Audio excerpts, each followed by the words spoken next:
She was 5 years old, left to freeze in an abandoned car on the coldest night of the year, her tiny fingers already turning blue when a man who hadn't spoken to another soul in 15 years heard her crying through the howling wind. Before we dive into the story, make sure to smash subscribe because tomorrow we have an extra special story for you that will blow your mind.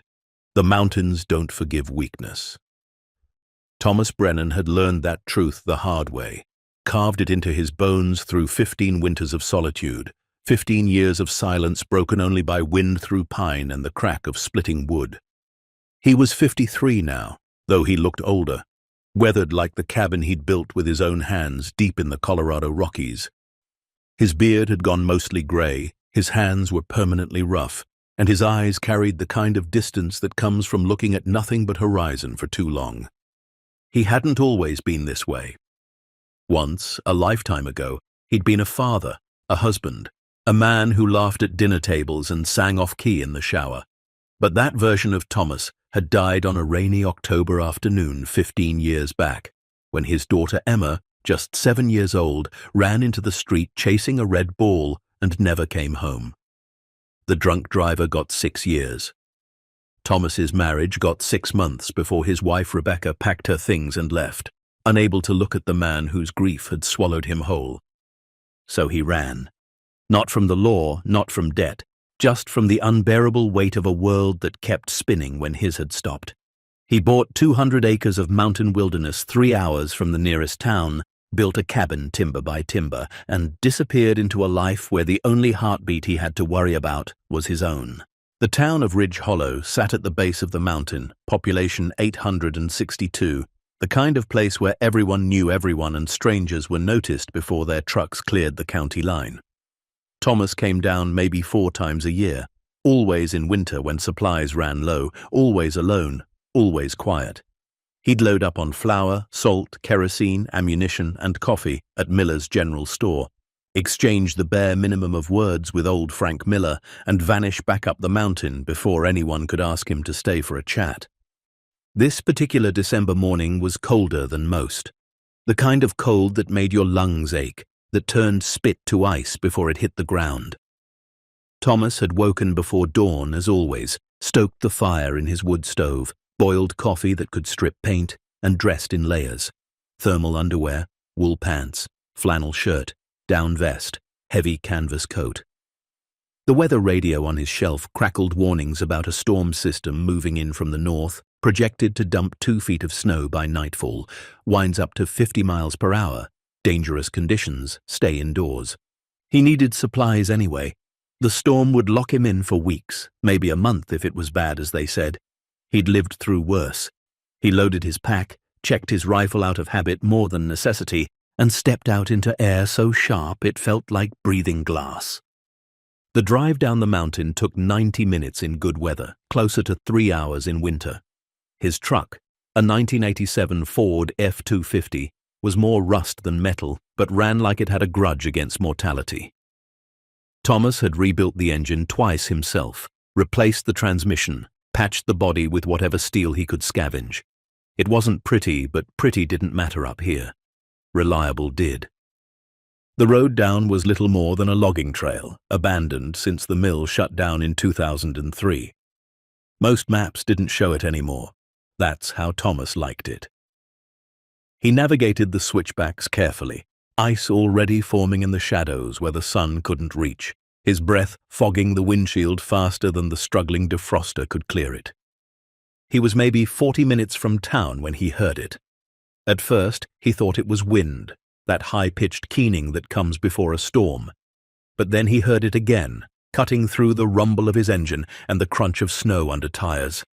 A sound that made something old and buried shift in his chest. Crying. A child crying. Thomas hit the brakes. The truck slid a few feet before catching, stopping at an angle across the narrow road. He killed the engine and climbed out, the cold hitting him like a physical blow. The wind had picked up, carrying ice crystals that stung exposed skin. He stood perfectly still, listening, filtering out the wind and the creak of frozen branches. There, to his left, maybe 50 yards off the road, past a cluster of snow-heavy pines, thin, desperate, fading. The cry of something small and hurt. He grabbed his rifle and a flashlight, even though the sun was up, and pushed into the woods. The snow was knee-deep here, untouched except for deer tracks and the chaotic scatter of rabbit trails. His boots punched through the crust with each step, cold seeping in despite the wool socks. The crying got louder, then stopped, then started again, weaker now. Thomas cleared the tree line and stopped dead. There, tilted nose first into a shallow ravine, was a car. A beat-up Honda Civic, faded blue, half buried in snow. Colorado plates, expired by at least 2 years from what he could see. The driver's side door hung open, snow already drifting inside. And from the back seat came the sound that had pulled him off the road. He approached carefully, rifle lowered but ready, habits from a lifelong past still alive in his bones. The car was empty except for one passenger. In the back seat, pressed against the far door, was a little girl. Maybe 5 years old, maybe 6. She was curled into a ball, wrapped in a thin pink blanket that might as well have been tissue paper for all the warmth it provided. Her lips were blue, her face pale as the snow around them. Her eyes, when they found Thomas, were huge and dark and filled with the kind of terror that doesn't have words yet. She stopped crying when she saw him, just stared, shaking violently, too cold even for tears now. Thomas's hands were shaking too, but not from the cold. "Hey there," he said, his voice rough from disuse, cracking on the second word. "It's okay, I'm not going to hurt you." The girl didn't respond, didn't move. Her breathing was shallow, rapid, the first stages of hypothermia tightening their grip. Thomas had seen it in deer caught in traps, in cattle left out too long. He knew what came next if she wasn't warmed, and it wasn't pretty. He looked around the car. No other footprints. No signs of a struggle. The front seats were empty. No keys in the ignition, no purse or wallet or phone left behind. Just garbage. Empty fast food wrappers, crushed beer cans, cigarette butts overflowing from the ashtray. And on the passenger seat, barely visible under a dusting of snow that had blown through the open door, a piece of notebook paper with 3 words scrawled in shaky handwriting. "I'm sorry." Thomas's jaw clenched. He looked back at the girl, at her tiny frame shaking under that worthless blanket, and something hot and old and buried rose up in him. Rage, at whoever had done this, at the world that let it happen, at himself for almost not hearing her. "Okay, sweetheart," he said, forcing his voice calm. "I'm going to pick you up now, okay? We need to get you warm." He slung his rifle over his shoulder and reached for her. She flinched, pressing harder against the door, but she didn't have the strength to fight. He slid his arms under her, blanket and all, and lifted. She weighed almost nothing, felt like picking up a sack of kindling. Her body was rigid with cold, shaking so hard he could feel it through his heavy coat. He turned and started back toward the road, moving as fast as the deep snow allowed. The wind had picked up, the storm rolling in ahead of schedule, and the first fat flakes were starting to fall. By the time he reached his truck, visibility had dropped by half.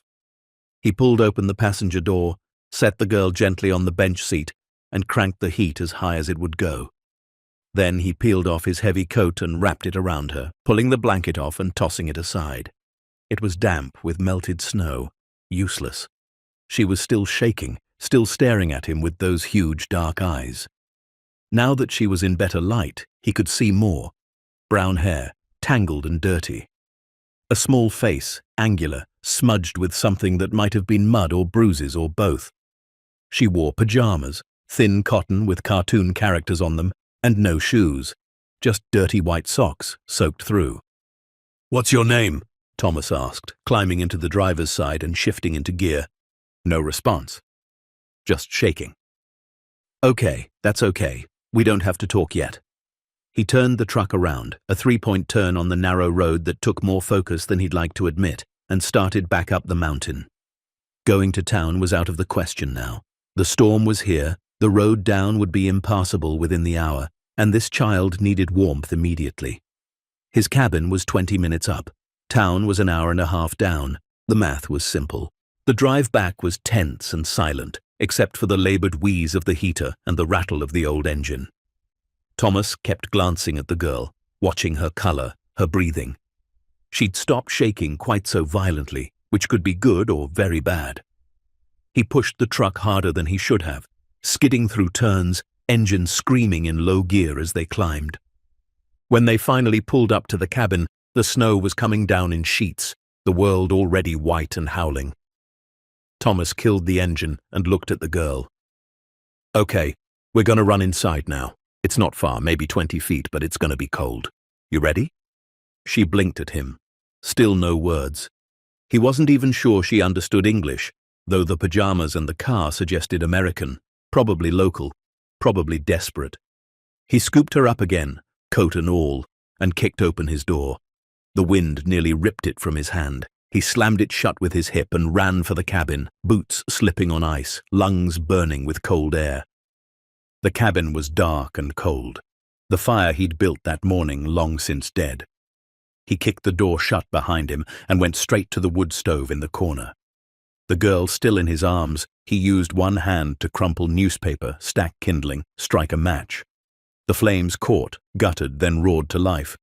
He fed in larger pieces of wood, then logs, until heat began to radiate outward. Only then did he set the girl down, propping her in the old leather armchair he'd dragged up here years ago, the one Rebecca used to read in. He pulled it closer to the stove, wrapped 2 more blankets around her, thick wool ones that smelled like cedar and smoke, and knelt in front of her. "Can you hear me?" he asked. A small nod. Progress. "Are you hurt anywhere, besides the cold?" A tiny shake of her head. "Okay, good. That's good." He stood, moved to the kitchen area, a sink and a hot plate and a propane-powered fridge that rattled like a diesel engine. He filled a pot with water from the hand pump, set it on the stove to heat. Warm liquids first, then food, then questions. While the water heated, he looked at her. Really looked. She was small for 5 or 6, malnourished probably, her wrists like bird bones, her cheeks hollow. Her hair was matted in places, clean in others, like someone had tried and given up halfway through. Her fingernails were dirty, bitten down to the quick, and when she adjusted slightly in the chair, he saw it. A bruise on her upper arm, finger-shaped, purple-yellow with age. Thomas's hands curled into fists. He turned away before she could see his face, busied himself with the tea. He didn't have much that was child-friendly, but he had honey and some chamomile he'd dried last summer for when his nerves got bad. He made a weak tea, sweetened it heavy with honey, and brought it to her in a chipped mug. "Here," he said, kneeling again. "It's warm. It'll help." She took it with both hands, fingers barely able to grip, and brought it to her lips. She took a tiny sip, then another, then drank half the mug in desperate gulps. He steadied it, kept her from drinking too fast, from making herself sick. When she finally lowered the mug, some color had returned to her cheeks. Her shaking had eased. She looked at him, really looked, and for the first time she spoke. Her voice was so small he almost missed it. "Are you going to hurt me?" The question hit him like a bullet. He sat back on his heels, throat tight. "No, sweetheart, I promise. I'm not going to hurt you." "Are you going to leave me?" "No." Everyone leaves. Thomas didn't know what to say to that. So he just shook his head and offered the mug again. She drank the rest. Outside, the storm raged, wind screaming through the pines, snow piling against the cabin walls. Inside, the fire crackled and hissed, pushing warmth into the small space. Thomas made soup, canned chicken noodle that had been in his cupboard for who knows how long. She ate 3 bowls, slowly, methodically, like someone who'd learned not to waste food. While she ate, he found clothes. His smallest shirt, still huge on her, swallowing her like a dress. Thick socks, a pair of sweatpants he tied at the waist with twine. She changed in the corner, turned away from him, and when she came back she looked smaller somehow, more lost. "You got a name?" he asked again. This time she answered, "Lily. Lily. That's real pretty. I'm Thomas." She nodded, clutching the mug of soup. "Where's your family, Thomas?" The question was innocent, the kind a child asks without understanding the weight. But it landed heavy anyway. "Don't have one anymore," he said quietly. "It's just me up here." Me too, Lily said. Just me.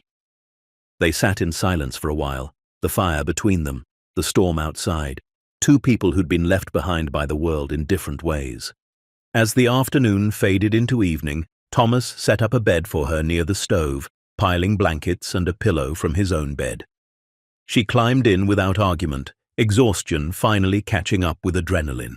Her eyes were already closing when she whispered, "Thank you for not leaving me in the snow." Thomas swallowed hard. "You're safe now," he said. "I promise." Within minutes, she was asleep, her breathing deep and even. Thomas sat in the chair, watching her, and for the first time in 15 years, the cabin didn't feel quite so empty. But underneath the relief, underneath the strange warmth of having another heartbeat in the room, a cold realization settled in his gut. Someone had left this child to die. Had driven her up that mountain into the woods, into the snow, and abandoned her like garbage. The car was out of gas, the keys gone. It wasn't an accident.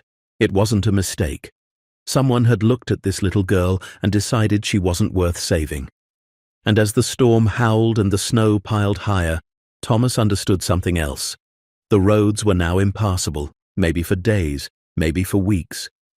He was stuck with her, and whoever had left her up here had counted on the mountain, the cold and the storm to finish what they'd started. They'd counted on no one being crazy enough to live this far up, this far from help. They'd counted on silence and snow and a child too small to survive the night. But they'd made one mistake. They hadn't counted on Thomas Brennan, a man who knew exactly what it felt like to lose a daughter, hearing her cries through the wind. And now, sitting in the firelight, watching this fragile little life breathe in and out, Thomas made a decision that would change everything. He wasn't going to let her go. Not to the cold. Not to whoever had done this. Not to anyone. The mountain had taken everything from him once before. This time, it had given something back. And Thomas Brennan, the ghost who'd spent 15 years learning how to survive alone, was about to remember how to fight. The storm lasted 3 days. 3 days of wind that screamed like something dying, of snow that piled against the cabin walls until Thomas had to dig a tunnel just to reach the woodshed. 3 days of being trapped inside with a child who barely spoke and a silence that felt heavier than any he'd endured alone. On the first morning, Lily woke before dawn.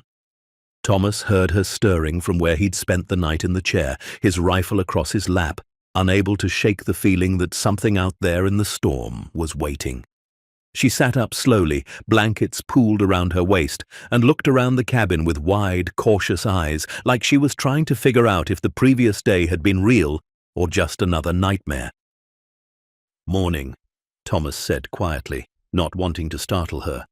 She turned toward his voice, studied him for a long moment, then whispered, "You're still here." "Told you I wasn't leaving." Something in her face softened, just a fraction, like a door cracked open an inch. She climbed out of the makeshift bed, still wearing his oversized shirt and the sweatpants tied with twine, and padded over to the window. The glass was frosted on the inside, the world beyond it nothing but white fury. "Is it always like this?" she asked. "Sometimes. Storm will pass. They always do." She pressed her palm against the cold glass, left a small handprint in the frost. "My mum said the same thing, about bad stuff, that it passes." Thomas stood, joints creaking, and moved to the stove to start breakfast. "Your mum," he said carefully, not looking at her, giving her space to answer or not. "She the one who left you in that car?" Lily was quiet for so long he thought she wouldn't answer. Then, barely audible over the crackling fire, "She didn't want to. He made her." "He?" "Derek, her boyfriend.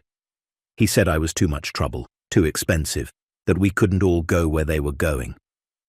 Her voice was flat, practiced, like she'd heard the words so many times they'd lost their sting. "Mum cried the whole drive, said she was sorry, said she didn't have a choice." Thomas's hands tightened around the cast-iron pan he was holding. He forced himself to breathe, to focus on cracking eggs, on slicing the last of his bacon.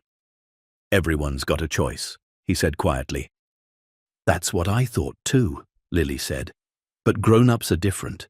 They say things they don't mean and do things that don't make sense. She said it like a fact, like something learned through observation rather than taught.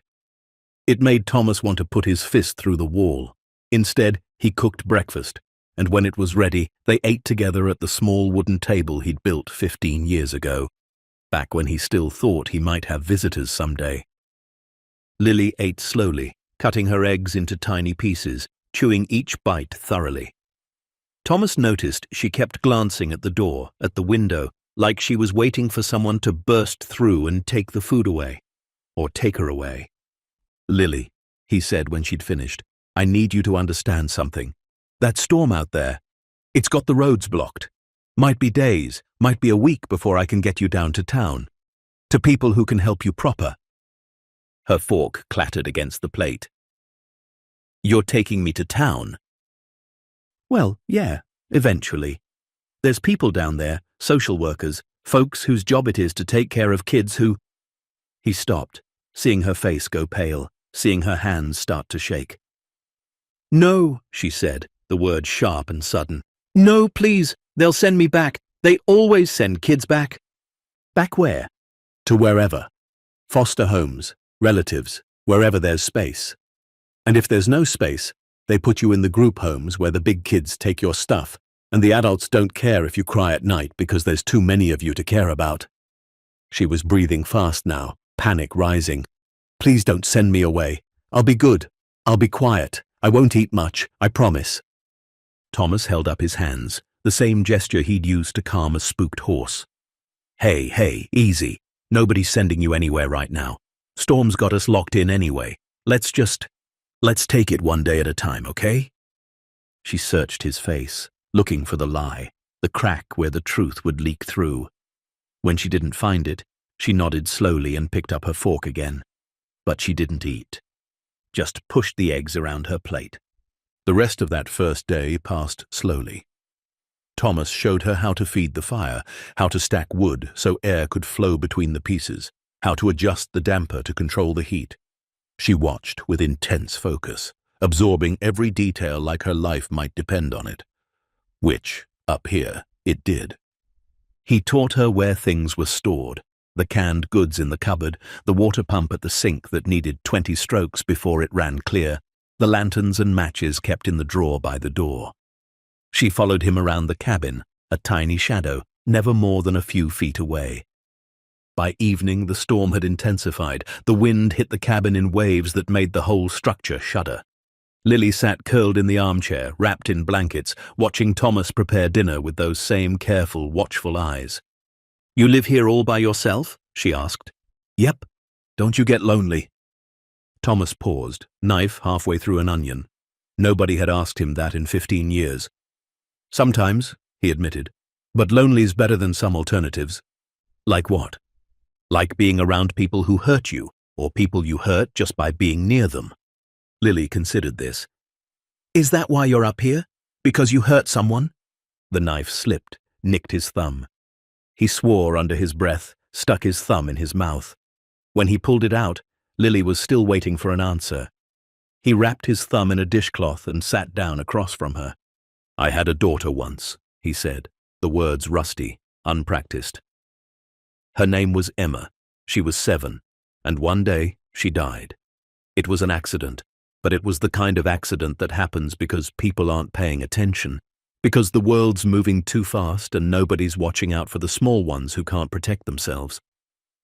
Lily's eyes glistened. What happened to her? She was hit by a car. Driver was drunk. She died before the ambulance came. He stared at his hands, at the thumb still seeping blood through the cloth. After that, my wife left. Couldn't look at me anymore. Couldn't live in the house where Emma used to laugh. So she went one way, and I went another. Came up here to get away from all the things that reminded me I'd failed. Failed how? Should have been watching her closer. Should have been there. Lily was quiet for a moment. Then she climbed out of the chair, walked over to where Thomas sat, and put her small hand on his knee. My mum said the same thing, that she should have been watching closer, should have protected me from Derek. She looked up at him with eyes too old for her face. But bad things happen even when people are watching.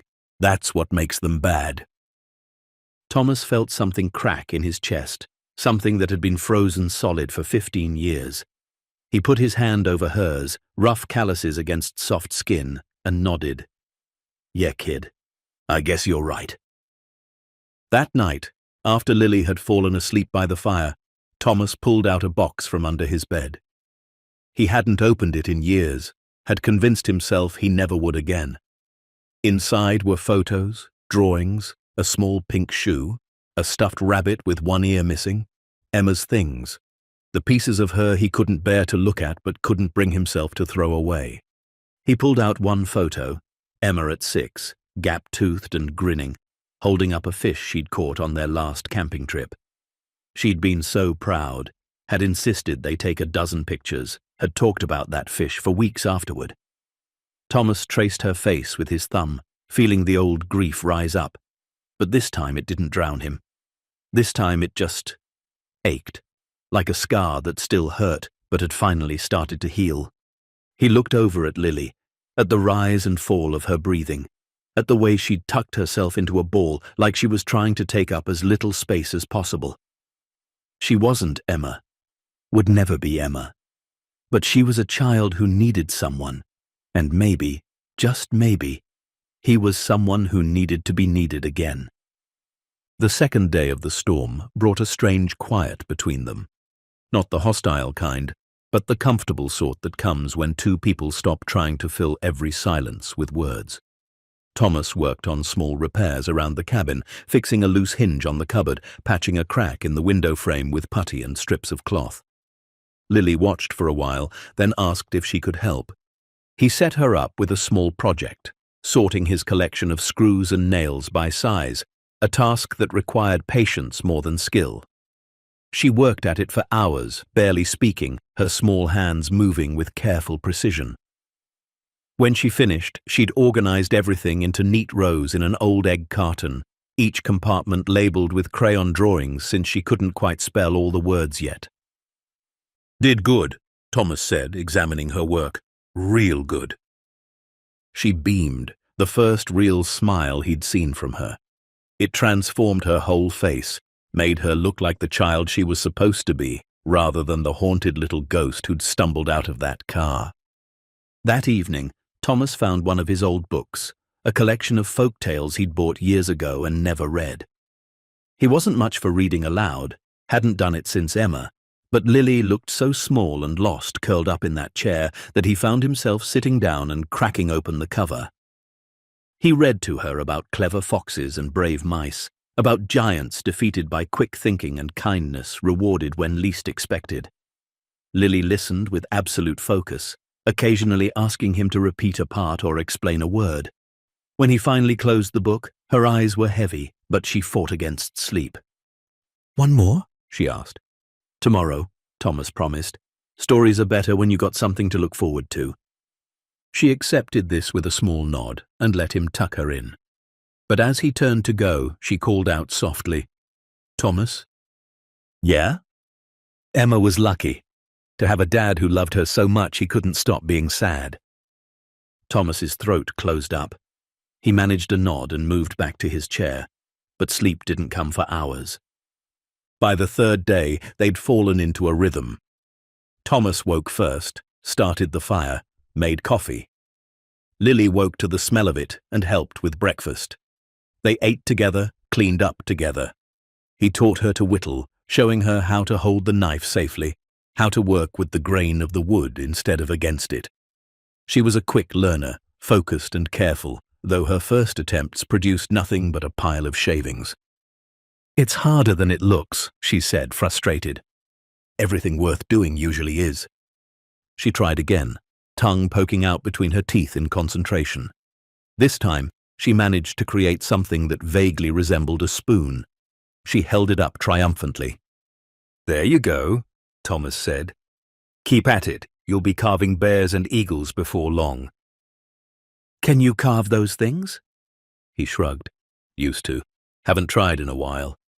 "Why not?" "Didn't have a reason to, I guess. Carving's more fun when you got someone to show it to." Lily looked at the misshapen spoon in her hands. "You can show me, if you want." Something in Thomas's chest tightened again, but this time it felt less like pain and more like possibility. "Yeah," he said quietly. "Yeah, maybe I will." That afternoon, while Lily napped, exhausted from 3 days of healing and fear slowly releasing its grip, Thomas went to the window and looked out. The storm had finally started to ease. The wind had died down to occasional gusts, and the snow fell in lazy flakes rather than horizontal sheets. Within another day, maybe 2, he'd be able to dig out, get to his truck, make it down to town. And then what? Turn Lily over to social services like he'd said? Watch them load her into some stranger's car, send her off to a system that had already failed her once? The thought made him physically ill. But what was the alternative? Keep her here. He was a 53-year-old hermit with no legal standing, no training, no right to make that choice. He couldn't just keep a child because he'd found her in the woods. Could he? He was still wrestling with the question when he heard it. A sound that didn't belong, not the crack of ice-laden branches or the settling of snow on the roof. This was different, deliberate. The crunch of boots on snow, moving slow and careful around the perimeter of the cabin. Thomas's blood went cold. He grabbed his rifle from where it leaned by the door and moved to the window, keeping to the side, looking out at an angle. At first, he saw nothing but white and trees. Then movement caught his eye, a shape dark against the snow, maybe 40 yards out, moving between the pines. Too big to be an animal, too careful to be lost. Someone was out there. Someone was circling his cabin, in the middle of nowhere, in the tail end of a storm that should have made travel impossible. What happens next will turn this night upside down, reveal a truth nobody expected, and remind us why sometimes the quietest voices carry the most power. Stay tuned to see what happens next. If you're enjoying the story, please like, share, and subscribe for more. Thomas watched the figure for a full minute, pulse hammering in his ears. Whoever it was, they were looking for something, or someone. They stopped at one point, bent down, examining something in the snow. Tracks. Thomas's tracks from when he'd brought in firewood that morning. The figure straightened and moved closer to the cabin, still staying in the tree line, still being careful. Thomas could see more details now. A heavy coat, dark ski mask covering the face, gloved hands, one of which held something. A phone, Thomas realized. They were taking pictures. Behind him, Lily stirred. Thomas moved quickly, crossing the room in 3 long strides. He knelt beside her makeshift bed and put a gentle hand on her shoulder. Her eyes snapped open, immediately alert, immediately afraid. "It's okay," he whispered, "but I need you to be very quiet and do exactly what I say. Can you do that?" She nodded, all traces of sleep gone.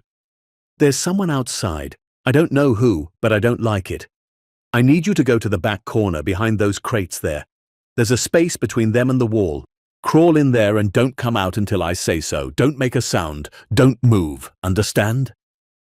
Her face went white, but she nodded again. She slipped out of the blankets without a word and moved low and fast to where Thomas had pointed. He'd stored emergency supplies there. Canned food, water, a first aid kit, a loaded pistol he'd hoped never to need. She wedged herself into the gap and pulled an old tarp over the opening. Within seconds, she'd disappeared completely. Thomas returned to the window. The figure had moved again, now on the east side of the cabin, still taking pictures, still being methodical. Thomas's mind raced. Who knew he was up here? Who would brave a storm like this to scout his property? And why? Then it clicked. The car. The abandoned Honda with the expired plates and the note. Whoever had left Lily to die, they'd left evidence. And if they were smart, if they'd thought it through, they'd come back to make sure there was nothing to find. No car, no body, no proof. Just another missing child in a system that lost track of too many. But they hadn't counted on the storm hitting early, hadn't counted on the roads being impassable, hadn't counted on anyone being up here to find her. And now they were here to clean up their mess, only to discover footprints, smoke from the chimney, signs of life where there shouldn't be any. The figure stopped moving, stood perfectly still, facing the cabin. Thomas couldn't see their face behind the mask, but he could feel the calculation happening. Then the figure did something that made Thomas's blood run colder than the storm ever could. They pulled something from their coat. Even from 40 yards away, even in the fading light and falling snow, Thomas recognized the shape. A gun. Thomas stepped back from the window and checked his rifle. Fully loaded, 6 rounds in the magazine, 1 in the chamber. He'd hunted deer, elk, once even a mountain lion that had been killing livestock. But he'd never aimed at a person, never thought he'd have to. His hands were steady, though, steadied by purpose, by the knowledge that behind him, hidden in the corner, was a little girl who'd already been abandoned once. He'd promised her he wouldn't leave her, wouldn't let anyone hurt her. And Thomas Brennan, for all his failures, for all his years of running from the world, had never broken a promise to a child. The figure started moving again, this time directly toward the cabin. No more caution, no more stealth. Just a straight line through the snow, gun held low but ready. 20 yards, 15. Thomas moved to the door, positioned himself to the side where he'd have cover and a clear line of sight when it opened. He didn't want this. Didn't want violence or confrontation or any part of the ugliness bearing down on him through the snow. But want didn't matter. Need did. And right now, he needed to protect Lily. 10 yards. The footsteps crunched loud in the sudden quiet of the storm's lull. 5 yards. Thomas thumbed the safety off his rifle, the soft click sounding like a gunshot in the stillness. 3 yards. He could hear breathing now, heavy and labored from the climb through deep snow. The door handle rattled, then silence. The figure was right outside, separated from him by 2 inches of wood and a choice. Thomas's finger rested lightly on the trigger. He counted his heartbeats. 1, 2, 3. Then a voice, muffled by the mask and the door but unmistakably male, rough, agitated. "I know someone's in there. I can see the smoke, see the tracks. So here's how this is gonna go. You got something that belongs to me, and I'm taking it back. You can make this easy, or you can make it hard. But either way, I'm not leaving without her." Thomas's jaw clenched. So it was about Lily, about making her disappear, about erasing a mistake. He stayed silent, calculating angles, distances, consequences. The voice came again, harder now. "Last chance. Open the door and hand her over, or I come in and take her, and trust me, you don't want me to do that." Thomas's eyes flicked to the corner where Lily hid, where she had to be terrified, listening to this, hearing someone claim ownership of her like she was property to be retrieved. He looked back at the door, at the rifle in his hands, at the choice between the man he'd been and the man he needed to become. He took a breath and spoke, his voice low and carrying the weight of 15 years of grief, anger, and finally, purpose. "This is private property. You're trespassing. You got 5 seconds to turn around and walk away before I start shooting through this door." Silence. Then a laugh, sharp and mean. "You don't even know what you're protecting, old man. That kid in there, she's worthless. Broken. Her own mother didn't want her. You think you're some kind of hero for picking up trash." Thomas felt something hot and violent rise in his chest, but he pushed it down, kept his voice steady. 4 seconds. "You're making a big mistake. 3 seconds. She's nothing. You hear me? Nothing." 2 seconds. A pause. The handle rattled again, testing. Then footsteps, backing away. Thomas moved to the window, risked a glance. The figure was retreating but not leaving, just creating distance, moving back to the tree line, setting up, waiting. This wasn't over. This was just the opening move. Thomas crossed to the corner and pulled back the tarp. Lily was there, pressed against the wall, tears streaming down her face, her whole body shaking. Not from cold this time, but from raw terror. He held out his hand. "Come on," he said gently. "I need you somewhere safer." She took his hand and let him pull her out. He led her to the back of the cabin, to a space under the floor he'd built for storing root vegetables. It was cramped, dark, and cold, but it was concealed and reinforced. He lifted the trapdoor. "I know this looks scary," he said, "but I need you down there, just for a little while. Just until I handle this." "He's here for me," Lily whispered. "Derek, he found me." "Is Derek the boyfriend?" She nodded, fresh tears spilling over. "He said if I ever told anyone what he did to Mum, to me, he'd make sure I disappeared for real. That's why Mum had to leave me. He said he'd kill us both if she didn't." Thomas felt rage settle in his bones, cold and purposeful. "Well, he's not getting to you, I promise. But I need you safe while I make sure of that. Can you be brave a little bit longer?" Lily nodded and climbed down into the space. Thomas handed her a flashlight and one of the blankets. "Stay quiet. Stay hidden. No matter what you hear up here, you don't come out until I say so. Understand?" "Okay." He started to lower the door, then paused. "Lily, you're not nothing. You're not worthless. And anyone who says different is a liar and a coward. You hear me?" She nodded, something fierce and grateful flashing in her eyes. Thomas closed the trapdoor and covered it with a rug and a table. Then he checked his rifle again, gathered extra ammunition, and settled in to wait. Outside, the storm had stopped completely. The world was still and white and silent. And somewhere in that silence, a man with a gun waited for his chance to finish what he'd started. But Thomas Brennan had survived 15 years alone on this mountain, had lived through grief that would have broken lesser men, had endured cold and isolation and the crushing weight of failure. And now, for the first time since Emma died, he had something worth fighting for again. Someone who needed him to be strong, to be steady, to be the man he'd once been before the world took everything away. He positioned himself where he had clear sightlines to all the windows and the door, where he could protect the trap door, where he could make his stand. And as night fell and the temperature dropped and the first stars appeared in the clearing sky, Thomas made a promise to the little girl hiding beneath his floor and to the memory of the daughter he'd lost. Nobody was taking Lily, not Derek, not the system, not the cold or the mountain or fate or God himself. She'd been abandoned once, left to die in the snow by people who should have protected her. That was done. That couldn't be changed. But what happened next? That was up to Thomas. And he'd be damned if he'd let her down the way everyone else had. The waiting was the hardest part. Thomas had learned patience from 15 years of solitude, from winters spent watching storms roll in across the mountains, from the slow work of surviving alone.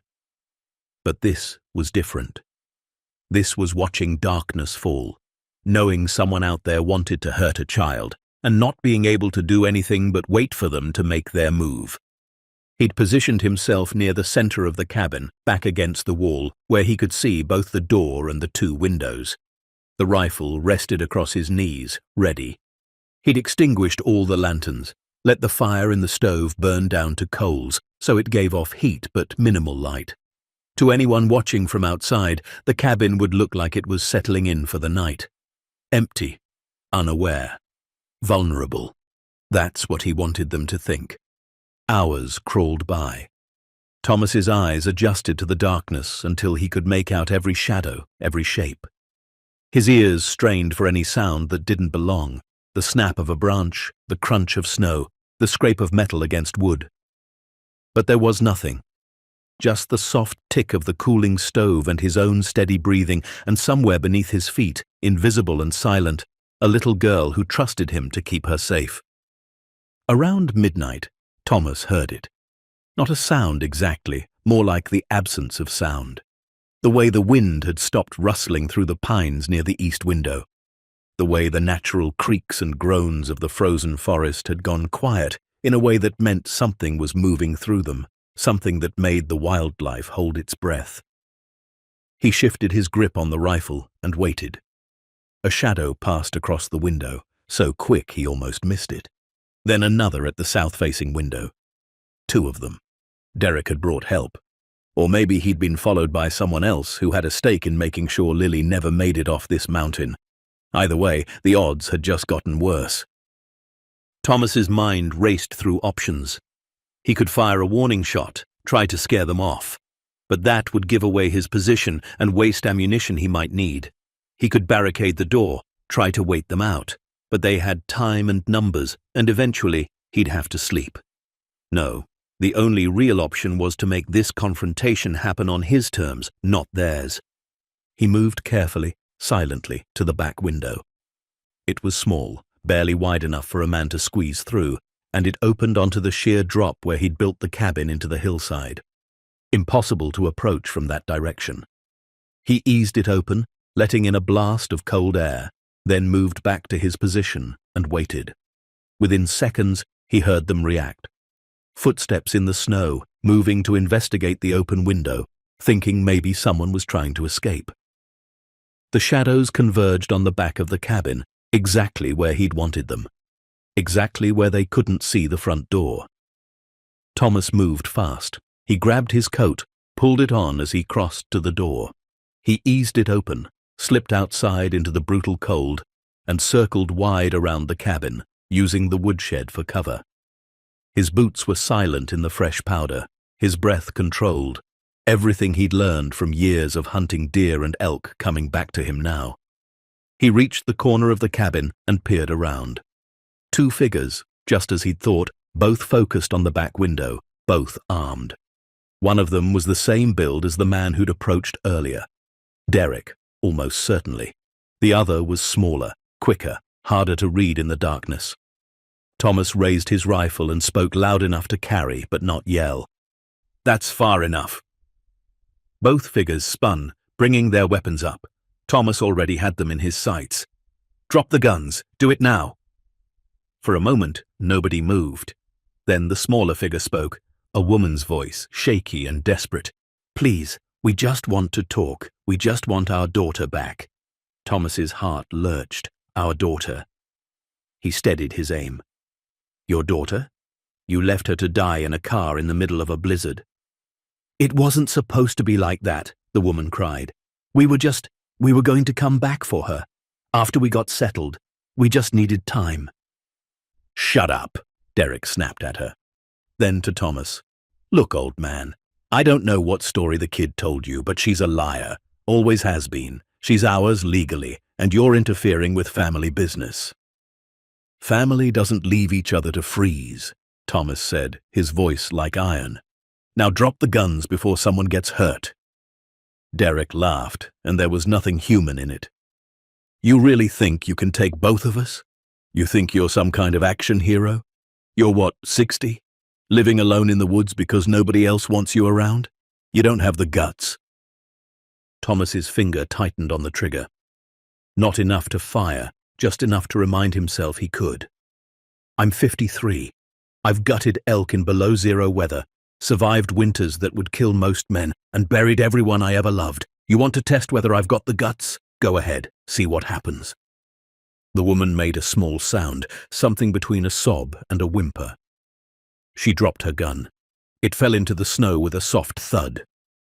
Derek rounded on her. "What the hell are you doing?" "I can't do this anymore," she whispered. "I can't. She's my baby. I left my baby to die, and I can't—" "She's not a baby. She's a burden," Derek snarled. "And I'm not going to prison because you grew a conscience." He raised his gun, but he wasn't aiming at Thomas anymore. He was aiming at the woman, at Lily's mother. And in that frozen moment, Thomas saw it all clearly. Derek was tied up in something bigger than child abandonment, something criminal enough that he'd kill to keep it quiet. The woman was a loose end, Lily was a loose end, and Thomas, just by being here, had become one too. Thomas didn't think. He just moved. He squeezed the trigger. The rifle shot cracked across the mountain like thunder, echoing off the peaks, sending snow cascading from overladen branches. Derek went down, clutching his shoulder, his gun flying from his hand. The woman screamed and dropped to her knees. Thomas worked the bolt, chambered another round, and kept the rifle trained on Derek. "Next one goes through your head. Touch that gun again, and you won't hear the shot that kills you." Derek writhed in the snow, cursing, bleeding. Not a fatal wound, but painful enough to keep him down. Thomas moved forward carefully, kicked both guns well out of reach, then turned his attention to the woman. She was crying, rocking back and forth, makeup smeared down her face in dark streaks. "What's your name?" Thomas asked. "Sarah," she choked out. "Sarah Bennett." "Sarah, I need you to listen to me very carefully. Your daughter is alive. She's safe. But you need to tell me the truth right now. What's Derek mixed up in?" Sarah looked at Derek, then back at Thomas. Her whole body was shaking. "He deals. Meth, pills, whatever moves. He's got people all over 3 counties. When Lily saw him hurt someone, he said we had to get rid of her or they'd both go down." "Who'd he hurt?" "A buyer. Guy came to the house looking for money Derek owed him. Derek beat him. Bad. Lily saw the whole thing. She was supposed to be asleep, but she came downstairs and she saw—" Sarah's voice broke. "She saw him nearly kill a man." Thomas felt sick. "So you drove her up here to die?" "Derek said it had to look like she ran away and got lost. Said if we just left her, the cold would take care of it, and nobody would ask questions. Said it was her or us." She looked up at Thomas with desperate eyes. "I didn't want to. I swear I didn't. But he said he'd kill us both if I didn't do it. I thought maybe someone would find her. I thought maybe there'd be a miracle." "There was," Thomas said quietly. "Me." Behind him, Derek had stopped cursing and started trying to crawl toward one of the guns. Thomas turned and put a boot on his wounded shoulder.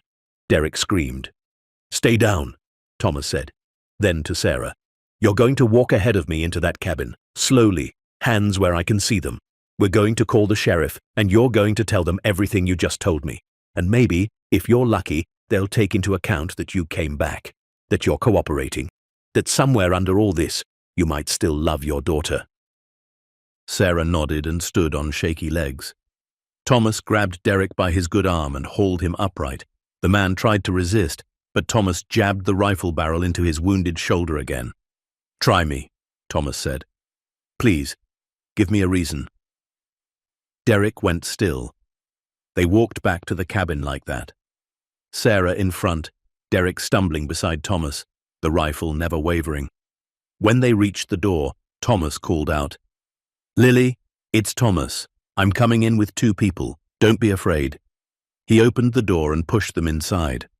Sarah gasped when she saw the small cabin, saw the makeshift bed by the stove, saw all the signs of her daughter's presence. Thomas lit a lantern with one hand, keeping the rifle trained with the other. Then he moved to the trapdoor, pulled back the rug and table, and lifted it open. Lily's face appeared in the flashlight beam, pale and terrified. Then she saw her mother. "Mum?" Sarah made a broken sound and started toward her, but Thomas stepped between them. "Not yet. Lily, climb on out. You're safe. It's over." Lily climbed out of the hiding space, dirty and scared but alive. She looked at her mother, then at Derek bleeding on the floor, then at Thomas. "You shot him," she whispered. "Had to. He was going to hurt people." Thomas moved to his ancient wall-mounted phone, one of the few concessions to civilization he'd allowed himself.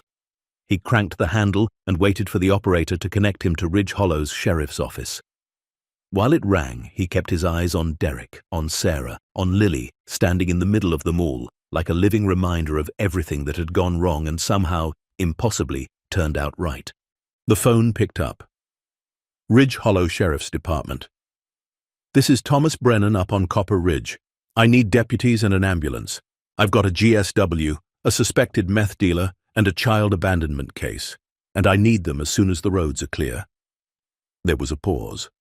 Then, "Thomas Brennan? Thought you were dead." "Not yet," Thomas said. "But you better send help fast, because I've got people here bleeding and confessing, and I'd like to get this sorted before I change my mind about calling you at all." The deputies arrived 36 hours later. It took that long for the county plow to clear the main road, and even then, they had to hike the last 2 miles on snowshoes because Thomas's logging trail was still impassable. By the time they knocked on the cabin door, the situation inside had settled into something strange and tense and almost unbearably sad.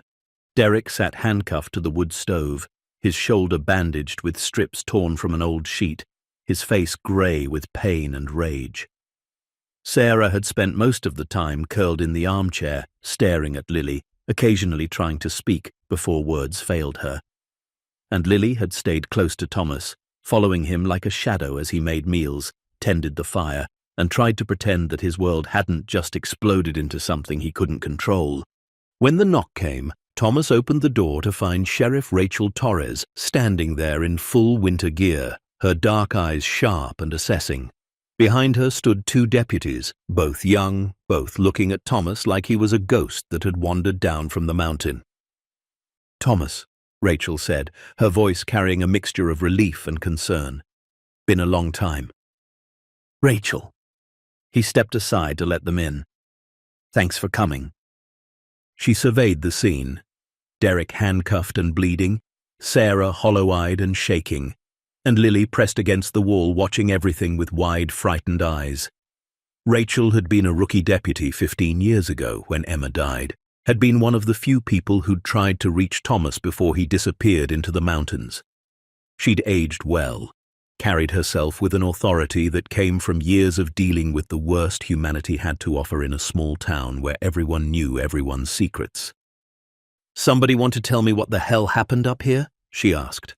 Thomas laid it out simply, chronologically, finding Lily in the abandoned car, the storm trapping them, Derek showing up with Sarah, the confession about the assault, the drug dealing, the plan to let Lily freeze to death, the shooting. He kept his voice steady, factual, like he was reporting on the weather. Rachel listened without interrupting, taking notes in a small leather-bound notebook. When Thomas finished, she turned to Sarah. "That how it happened?" Sarah nodded, tears streaming down her face again. "I'm sorry. I'm so sorry. He made me do it. He said he'd kill us both." "Where's the buyer Derek assaulted?" "I don't know. Somewhere near Lakewood, I think. Derek said he took care of it." Rachel's jaw tightened. She looked at Derek. "That true? You kill someone?" Derek just stared at the floor, saying nothing. "We'll take that as a working theory," Rachel said. She turned to one of the deputies. "Call it in. I want state police and a forensics team. This just became a homicide investigation." She looked back at Thomas. "You did good. Saved this kid's life. But you know how this has to go now, right?" Thomas's hands clenched. "Yeah, I know." Rachel crouched down in front of Lily, her voice softening. "Hey there, sweetheart. My name's Rachel. I'm a sheriff, which means I help keep people safe. And I need to ask you some questions. Is that okay?" Lily looked at Thomas. He nodded. She turned back to Rachel and whispered, "Okay. Did Derek hurt you before you were left in the car?" Lily nodded slowly. "Can you show me where?" Lily pulled up her sleeve. The bruises Thomas had seen on her arm were there, purple and yellow, clear finger marks. Rachel took photos with a digital camera, her face carefully neutral. Then Lily lifted her shirt slightly, showing more bruises across her ribs. "How'd you get those?" "He kicked me when I wouldn't stop crying about the man he hurt." Rachel's knuckles went white around her pen. She took more photos, then gently pulled Lily's shirt back down. "You're very brave for telling me. Very brave. Thomas here. He take good care of you?" "Yes, ma'am. He saved me. He promised he wouldn't leave me, and he didn't." Rachel glanced at Thomas, something complicated passing across her face.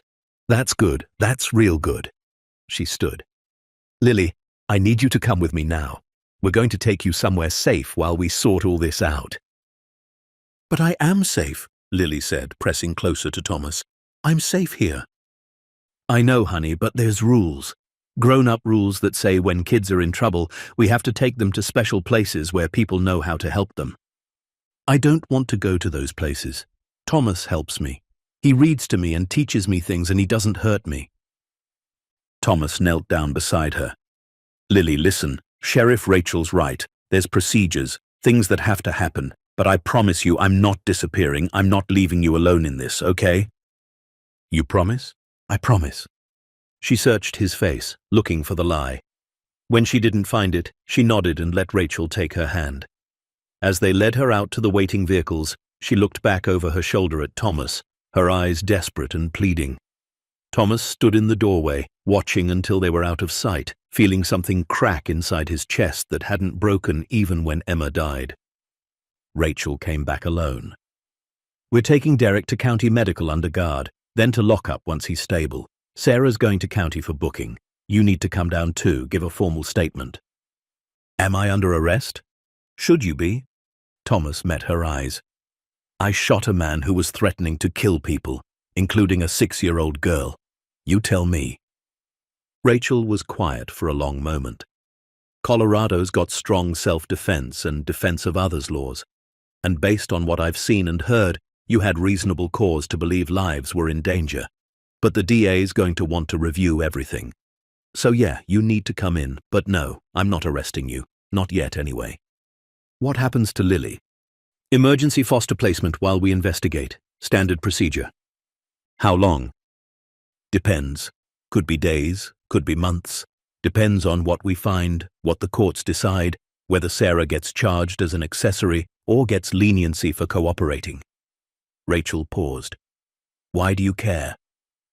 Thomas looked out at the mountains, at the snow-covered peaks touched with late afternoon gold. Because she deserves better than what she got, and because somebody needs to give a damn about her. You planning on being that somebody? Thinking about it. Rachel studied him for a long time. Thomas, I know you've been through hell. I know losing Emma broke something in you, but you can't just adopt a traumatized kid because you feel guilty about the one you lost. This isn't about Emma, isn't it? Thomas turned to face her. Maybe it started that way. Maybe when I first found her, some part of me saw a second chance. But that kid in there, she's not a replacement. She's not a do-over. She's just a little girl who got dealt a shit hand and deserves someone in her corner. And right now, I'm the only one she's got. Rachel sighed. You know how hard this is going to be? The background checks, the home inspections, the psychological evaluations. You're a 53-year-old single man with no permanent employment who lives alone in the mountains with no running water and questionable electricity. Family court's going to take one look and laugh you out of the building. Then I'll fix it. I'll get running water, better electricity. I'll come down off this mountain if I have to, whatever it takes. Why? What makes you think you can do this? Thomas looked her straight in the eye. Because for the first time in 15 years, I woke up this morning and didn't wish I was dead. Because that kid made me remember what it feels like to be needed for something other than surviving. And because I made her a promise, and I don't break promises to children. Rachel was quiet, then she nodded slowly. Okay, but you're going to need help. Legal help, community support, character witnesses, the whole 9 yards. Where do I start? You start by coming to town and telling your story, the real story, and then you pray that people remember the man you used to be before grief swallowed you whole. The drive down the mountain took 4 hours in the county's 4-wheel drive. Thomas hadn't been to Ridge Hollow in almost 8 months, and the town looked smaller than he remembered, more worn down, like it had aged in dog years while he'd been hiding. Rachel took him straight to the station, a squat brick building on Main Street that served as sheriff's office, courthouse, and town hall, all rolled into one. Inside, Thomas gave his statement to a state investigator who'd driven up from Denver. The man was young, professional, thorough. He recorded everything, asked pointed questions about the shooting, about Thomas's state of mind, about his relationship with Lily. When it was done, he clicked off the recorder and leaned back. Off the record? You did the right thing. But on the record, you're looking at a probable DA review, possible grand jury, and a lot of scrutiny. Stay local, stay available, and get yourself a lawyer. Thomas nodded. What about the girl? Social Services is handling that. Not my department. Rachel walked Thomas out. The sun was setting, painting the sky in shades of orange and purple that reminded him why he'd fallen in love with these mountains in the first place. People stared as they passed. Thomas recognized some of them. Beth Carson, who ran the diner, Marcus Webb from the hardware store, Father Kent from the Episcopal Church. They looked at him with a mixture of curiosity, suspicion, and something that might have been sympathy. Word's already out, Rachel said. Small town. Someone heard the radio chatter about a shooting on Copper Ridge, and it spread like wildfire. By morning, everyone's going to know you're back and why. Great. Could work in your favor. People remember you, Thomas. Remember you were a good man before the tragedy. Some of them might be willing to help. Or they might remember I abandoned my wife and disappeared for 15 years. That too. Rachel stopped at her cruiser. I put you up at the Ridge Hollow Inn. It's not much, but it's warm and clean. Get some sleep. Tomorrow's going to be a long day. Thomas didn't sleep. He lay on the lumpy motel bed, staring at the water-stained ceiling, listening to the sounds of a town he'd forgotten. Cars passing, distant music from a bar, the low murmur of voices through thin walls. He thought about Lily, wondered where they'd placed her, whether she was scared, whether she thought he'd abandoned her like everyone else. Around 2 a.m, his phone rang. He'd given Rachel his number, one of the few modern concessions he'd made years ago for emergencies. He answered. "Thomas, it's Rachel. We got a problem." He sat up. "What kind of problem?" "Lily. She's at a foster home over in Pinewood, about 40 minutes from here. She's not doing well. Won't eat, won't sleep, keeps asking for you. The foster parents are good people, experienced, but she's shutting down. They're worried." "Can I see her?" "Not officially. Social services hasn't cleared you yet, but—" Rachel paused. "I might be able to arrange a supervised visit, unofficially, if you think it would help." "When?" "Tomorrow morning, 8 o'clock. I'll text you the address."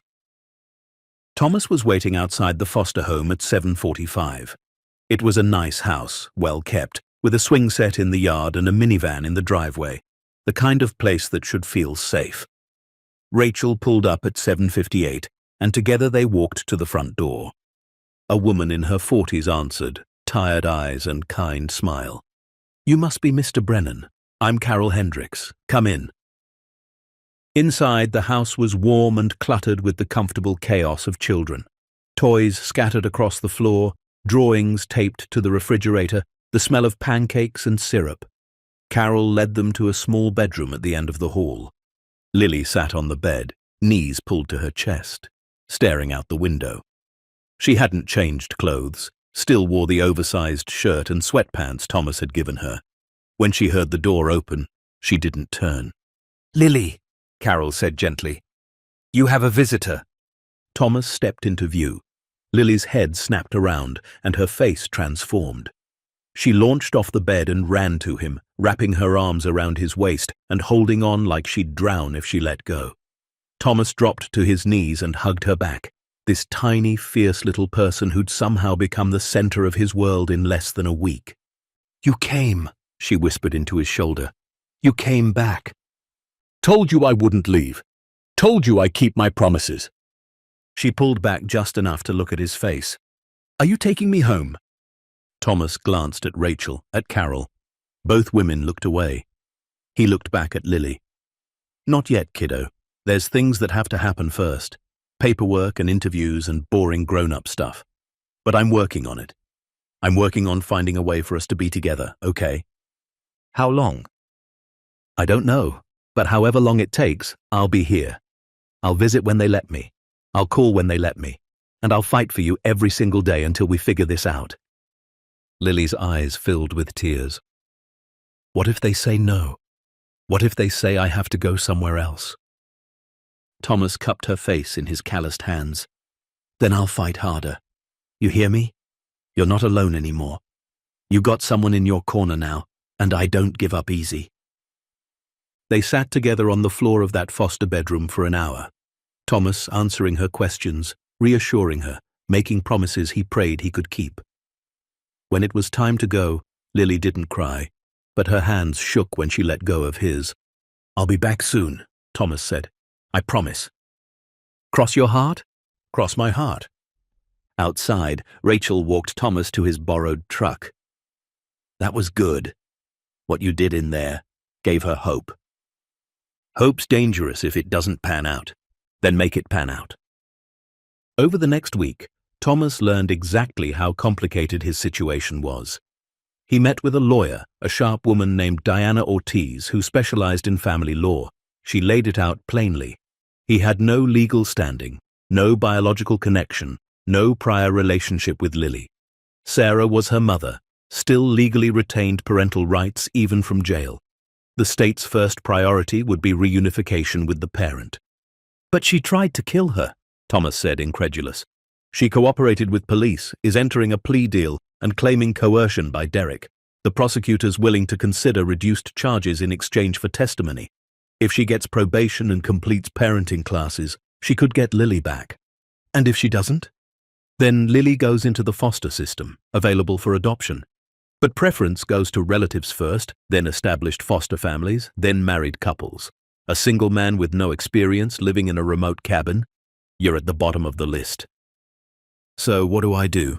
Diana leaned forward. You prove you're not at the bottom. You show the court you're stable, committed, and capable. You get community support. You make yourself impossible to ignore. Thomas spent the next weeks doing exactly that.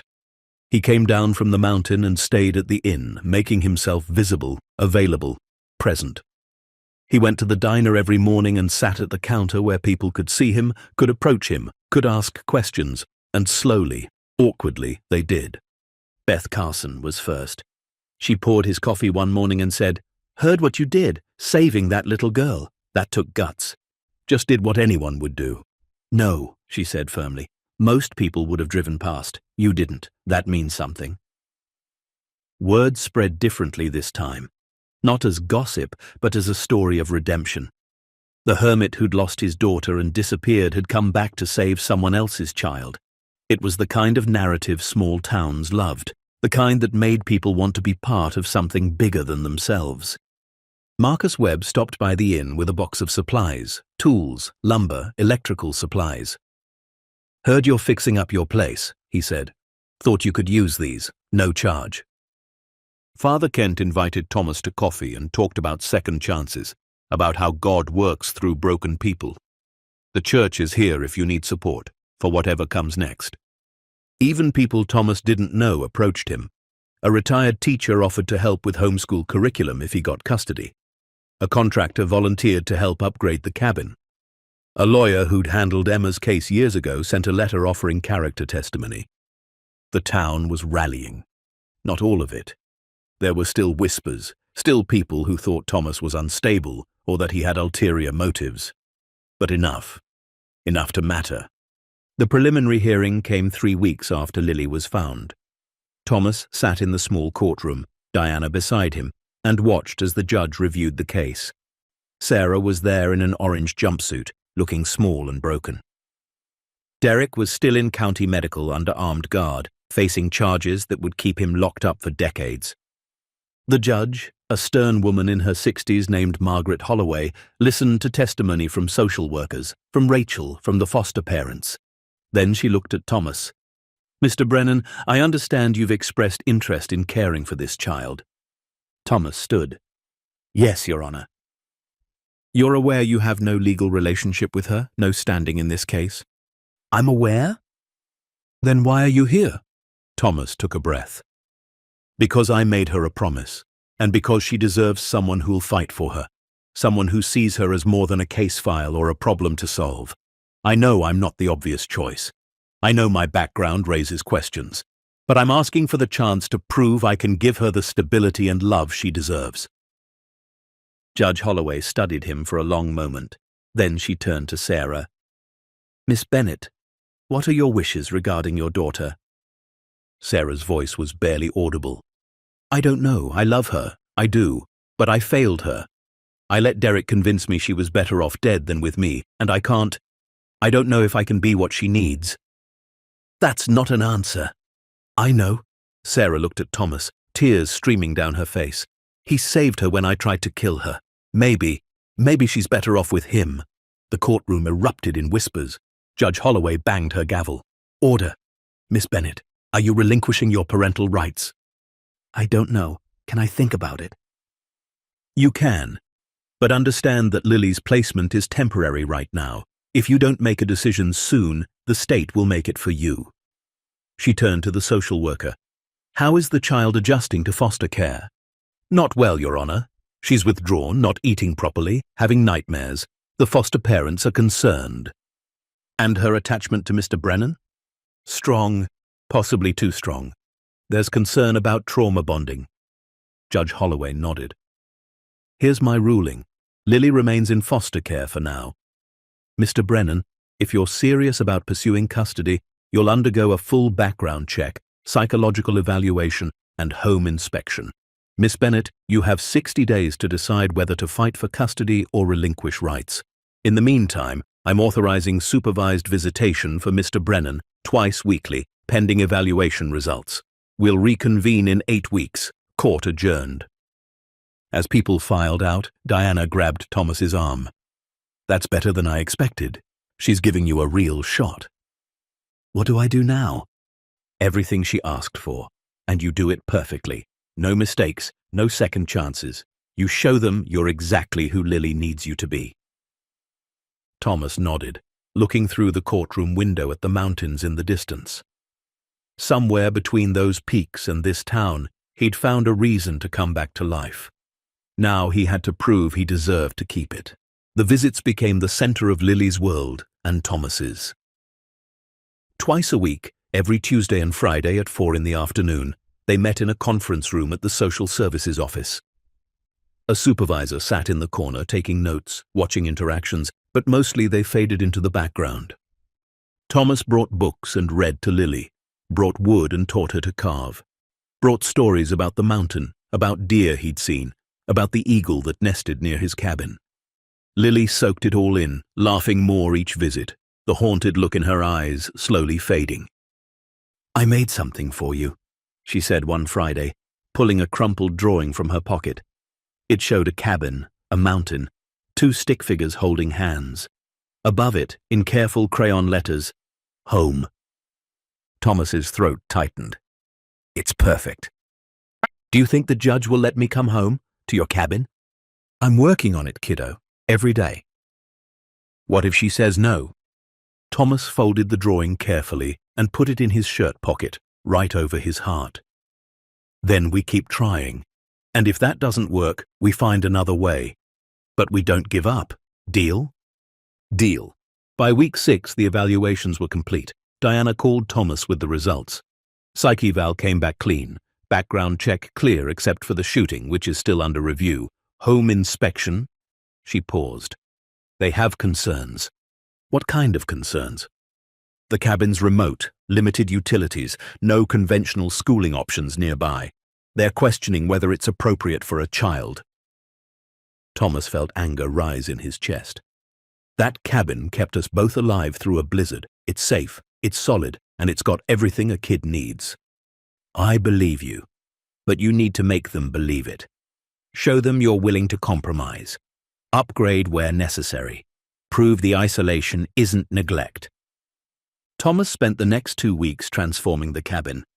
Marcus and a crew of volunteers came up and helped install a proper water system, upgraded the electrical with solar panels and a generator backup, insulated, repaired, expanded.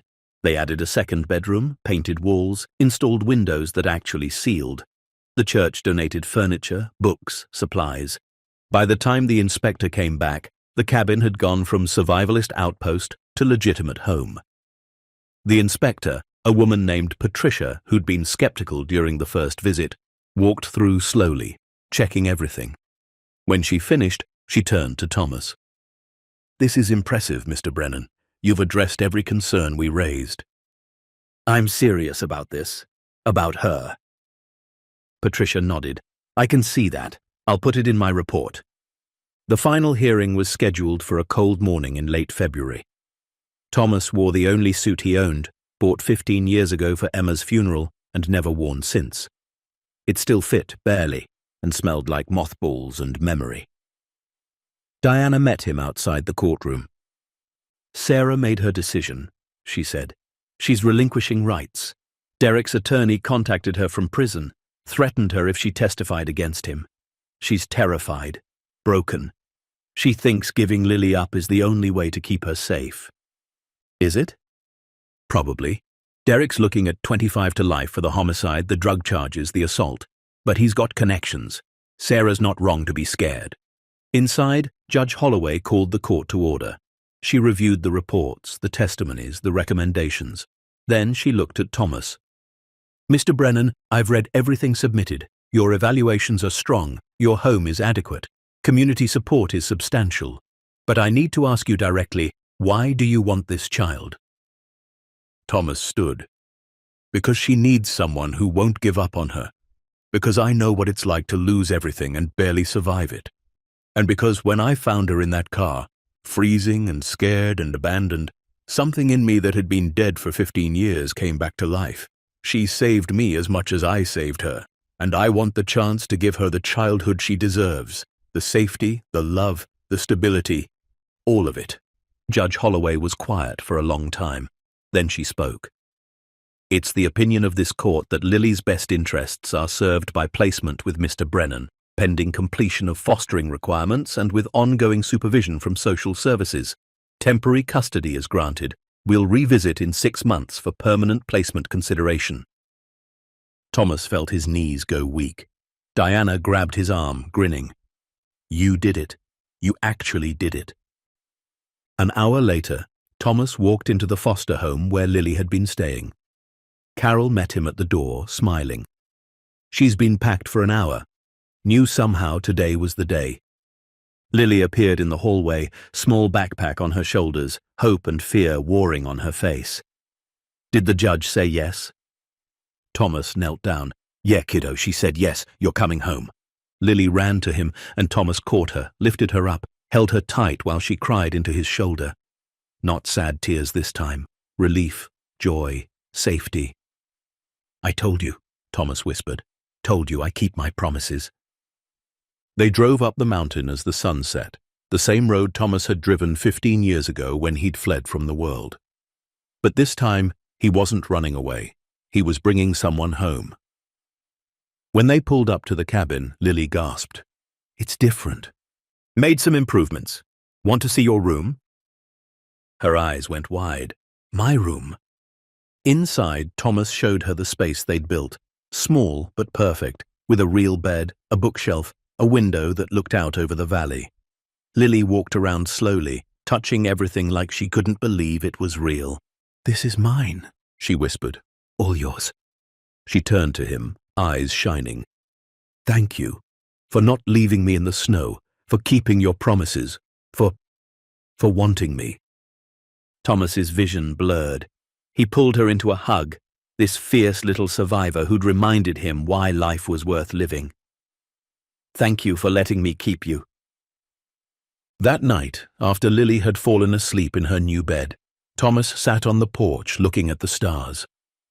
The mountain was quiet, peaceful, no longer lonely. He thought about Emma, about the daughter he'd lost and the one he'd found.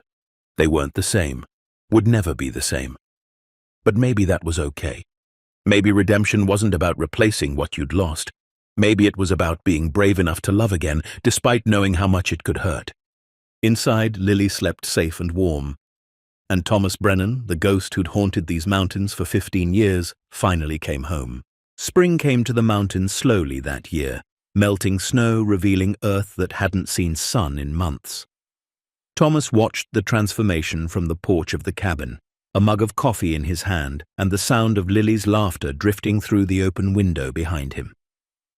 She was inside practicing her reading, sounding out words from one of the books the church had donated, her voice determined and bright. It had been 3 months since she'd come home. 3 months of learning how to be a father again, how to structure days around something other than survival. 3 months of small victories and occasional setbacks, of bedtime stories and nightmares, of teaching a traumatized child that home was a place you could count on, not a place you'd be ripped away from without warning. The first month had been the hardest.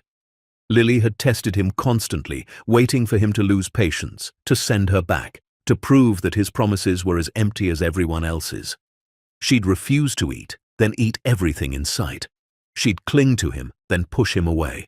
She'd wake up screaming in the middle of the night, convinced she was back in that frozen car, that the cold was closing in, that she was alone again. Thomas had met every test with the same steady calm he'd learned from 15 years of mountain winters. He didn't yell when she broke a dish in anger. He didn't walk away when she screamed that she hated him, hated this place, hated everything. He just stayed, showed up, proved through action rather than words that he wasn't going anywhere. Slowly, painfully, she began to believe him. By month 2, the nightmares had decreased. She started eating regular meals without hoarding food under her bed. She laughed more, smiled easier, ran through the woods around the cabin like she'd been born to them. Thomas taught her everything he knew: how to read animal tracks, how to identify edible plants, how to start a fire in the rain, how to listen to the forest and understand its language. She soaked it all in with a hunger that went beyond simple curiosity.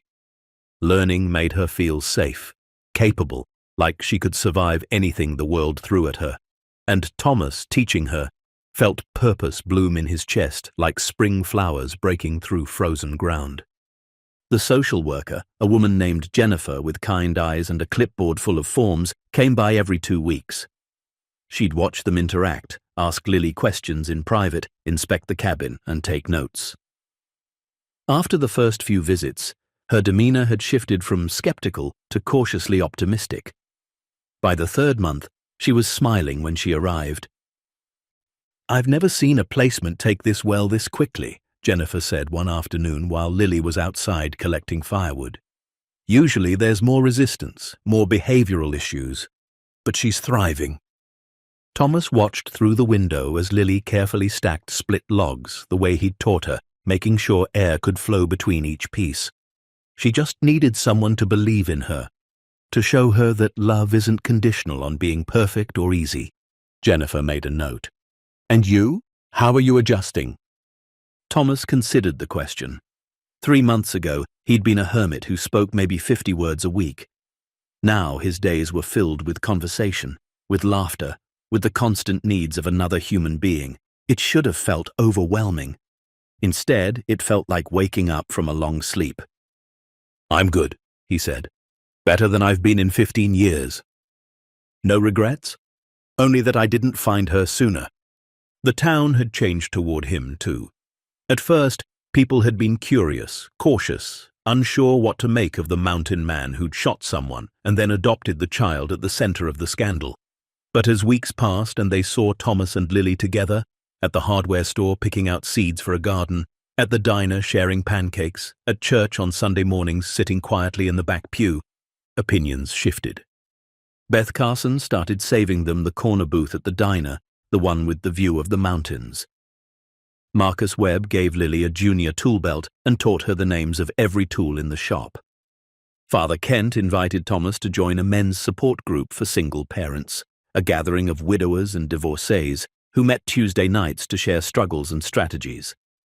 Thomas went once, awkwardly, and found himself surrounded by men who understood what it meant to raise children alone, to doubt yourself at 3 a.m, to wonder if you were screwing up irreparably.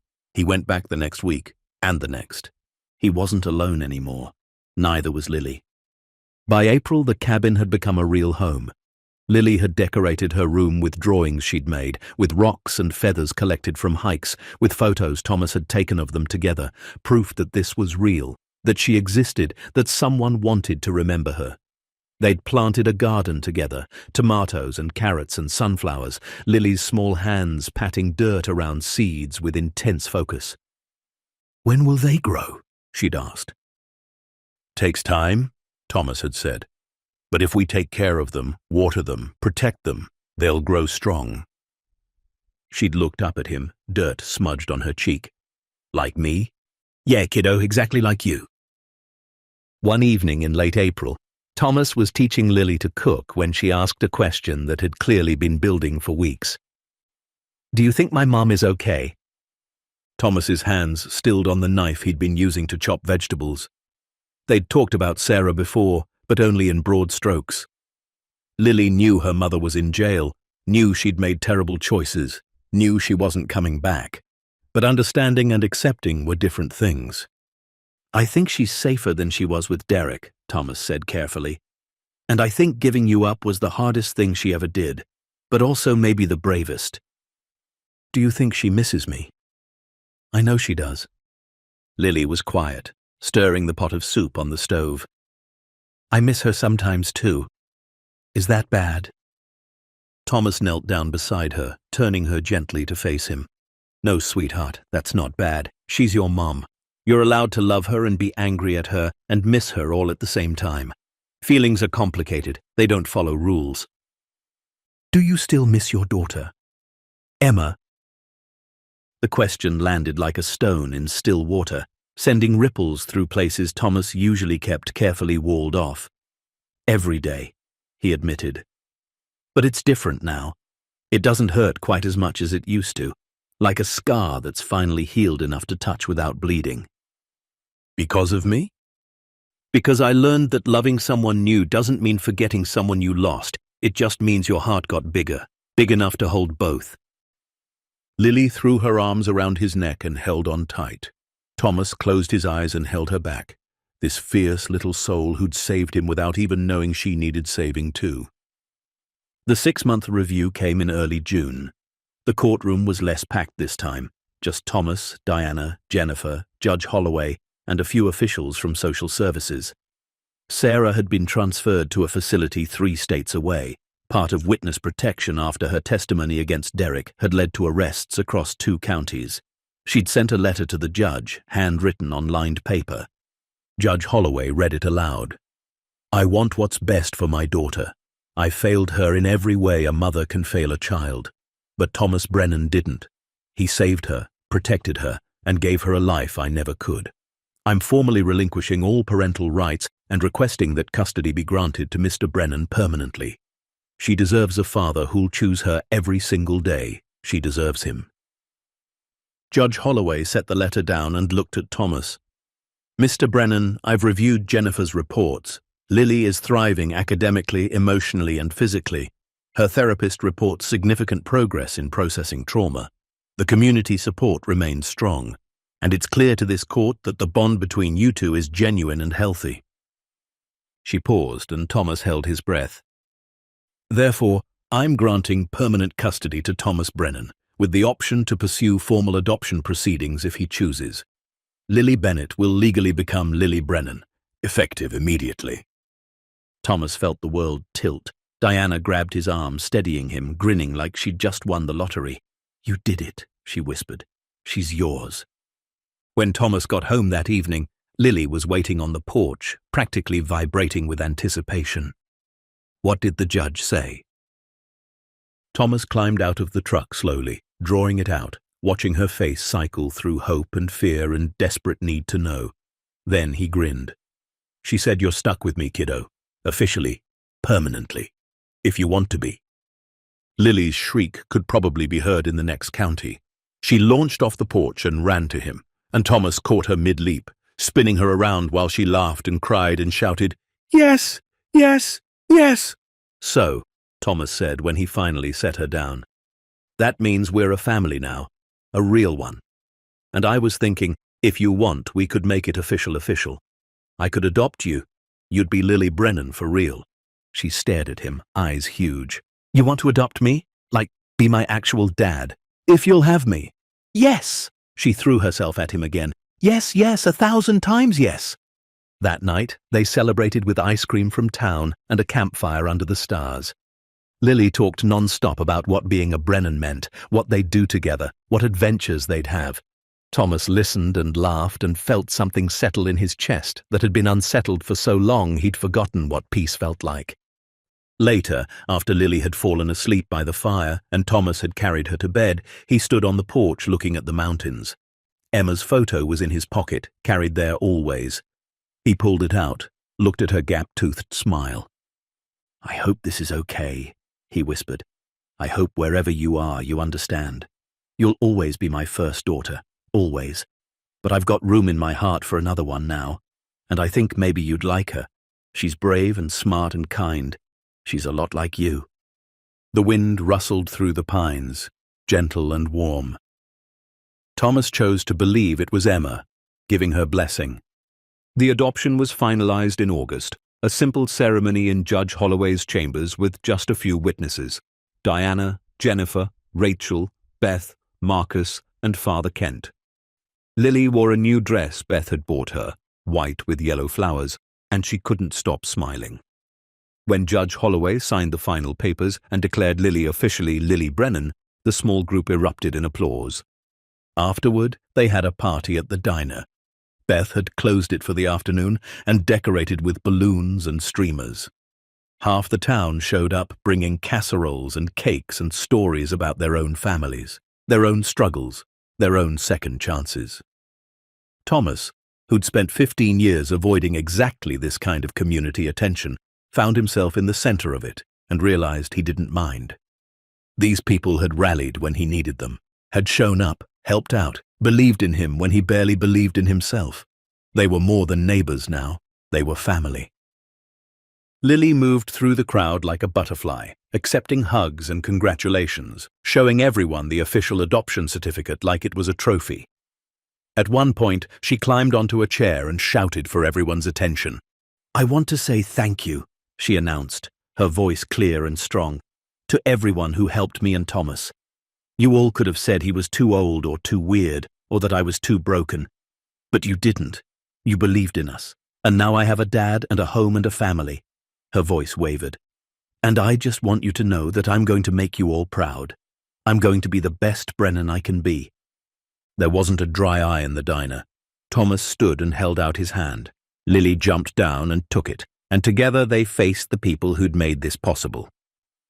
"Thank you," Thomas said simply, "for giving us both a second chance." The years that followed were the kind Thomas had never imagined he'd live. Good years, full years. Years measured not in solitary survival, but in shared moments, in milestones, in the steady accumulation of memories that made a life worth living. Lily thrived. By age 8, she could navigate the mountain trails better than most adults, could identify every plant and animal within 20 miles, could build a shelter and start a fire and treat a wound. But she was also just a kid, obsessed with books about dragons, terrible at keeping her room clean, prone to dramatic sighs when Thomas made her do homework before exploring. She made friends at the small school in Ridge Hollow, though she was always a little different, a little more serious than the other kids. She'd been through things they couldn't imagine, had survived things that would have broken most adults. It showed in the way she protected the smaller kids from bullies, the way she never wasted food, the way she'd sometimes wake up gasping and need Thomas to sit with her until the terror passed. But slowly, year by year, those moments became less frequent. The nightmares faded. The fear loosened its grip. She learned to be a child again, to trust that tomorrow would come, that the people she loved wouldn't disappear. When Lily turned 10, Thomas started something new. He began teaching wilderness survival classes for at-risk youth, kids from broken homes or difficult situations who needed to learn that they were stronger than they thought. He held the classes twice a month, bringing groups up to the mountain, teaching them everything he'd taught Lily and more. At first, the kids were skeptical of this gruff mountain man with the weathered face and quiet demeanor. But Lily would join the classes, and they'd see her confidence, her competence, her joy. They'd hear her story. Not all of it, not the worst parts, but enough. Enough to understand that she'd been where they were, lost, scared, convinced she didn't matter. And they'd see what she'd become, strong, capable, loved. It changed them. Thomas could see it happen over the course of a weekend, the way shoulders straightened, the way eyes brightened, the way kids who'd been told they were nothing started to believe they might be something after all. "You're good at this," Rachel told him one evening after a particularly successful class. She'd started referring kids from her cases, juveniles who needed direction more than detention. "You ever think about making it official, getting certified, maybe partnering with the county?" Thomas looked at Lily, who was showing a shy 12-year-old girl how to tie a proper bowline knot.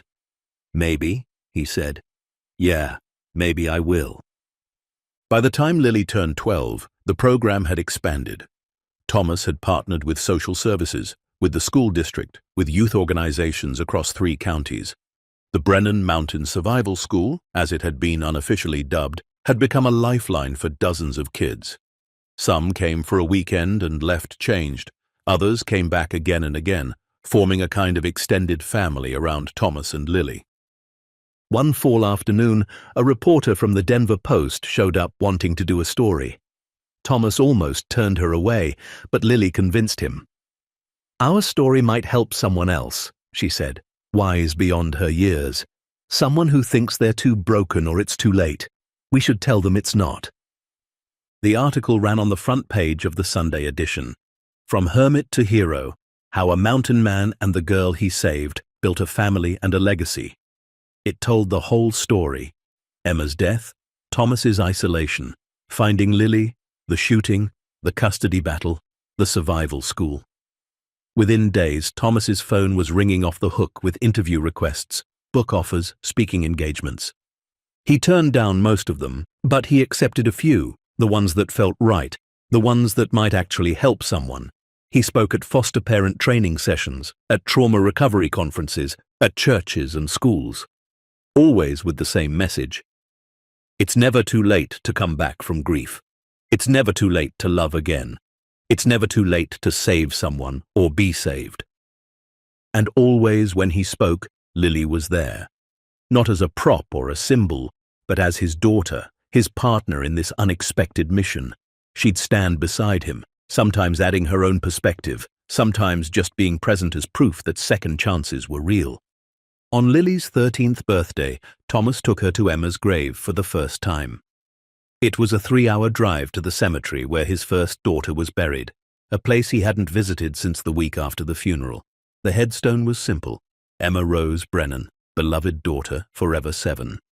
Lily placed a bouquet of wildflowers at the base. "Hi, Emma," she said softly. "I'm Lily. I'm your dad's other daughter.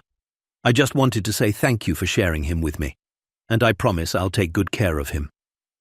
Thomas's vision blurred. He knelt beside Lily and placed his own flowers, yellow roses, Emma's favorite.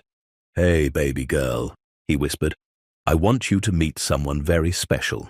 This is Lily. She's your sister. I think you two would have been friends." They sat there for a long time, the three of them in a way, past, present, and the future that connected them. When they finally left, Thomas felt lighter than he had in years, like he'd been carrying a weight so long he'd forgotten it was there, and someone had finally helped him set it down. That night, back at the cabin, Thomas gave Lily a present he'd been working on for months.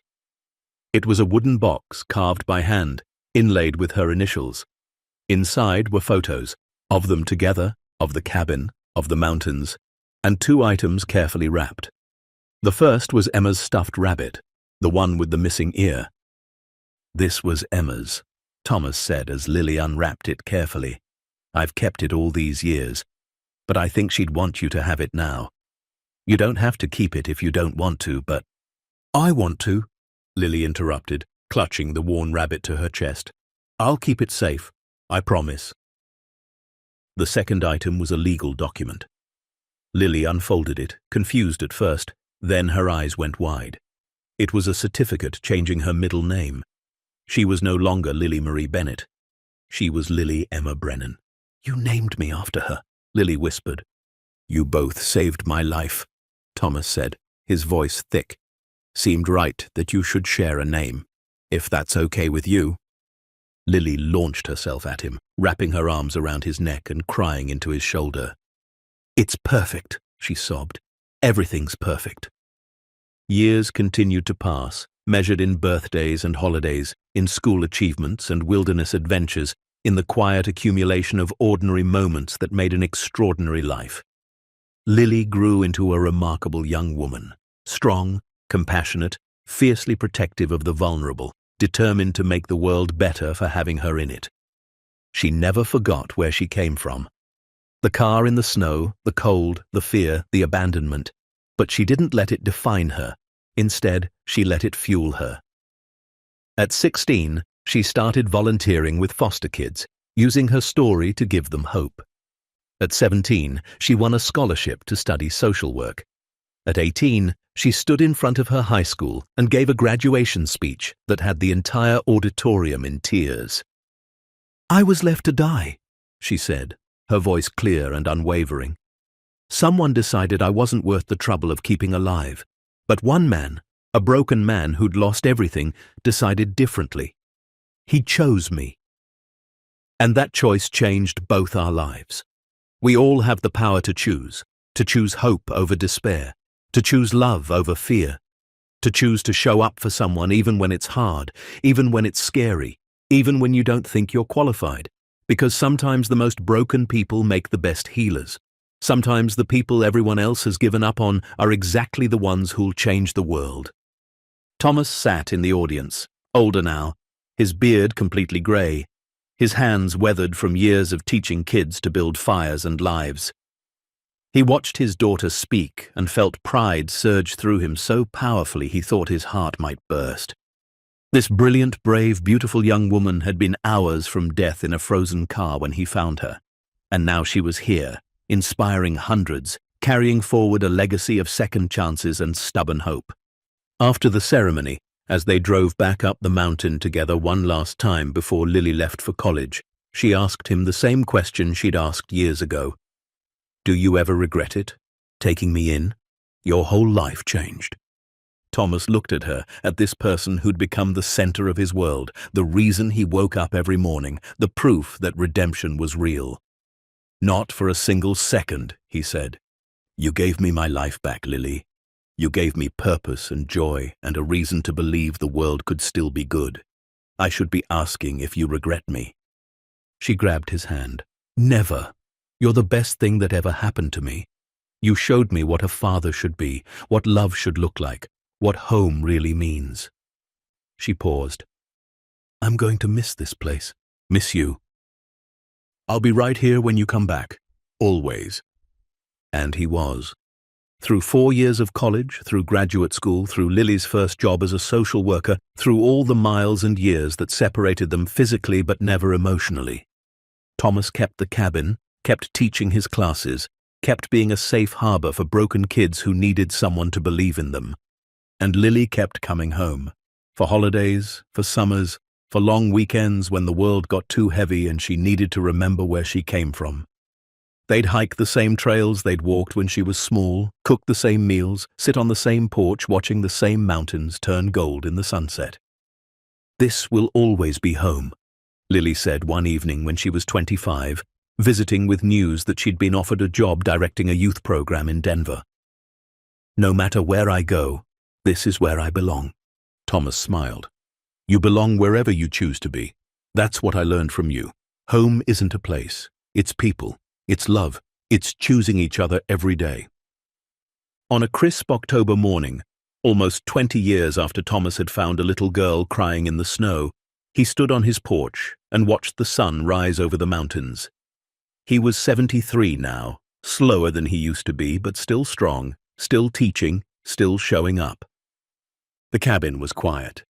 Lily was in Denver now, making a difference in ways that would have made both Emma and Lily's mother proud. But she'd be home for Thanksgiving next month, bringing her fiancé, a good man who worked with troubled teens and understood the weight of the work. Thomas thought about the journey that had brought him here, the grief that had nearly destroyed him, the isolation that had kept him alive but barely living.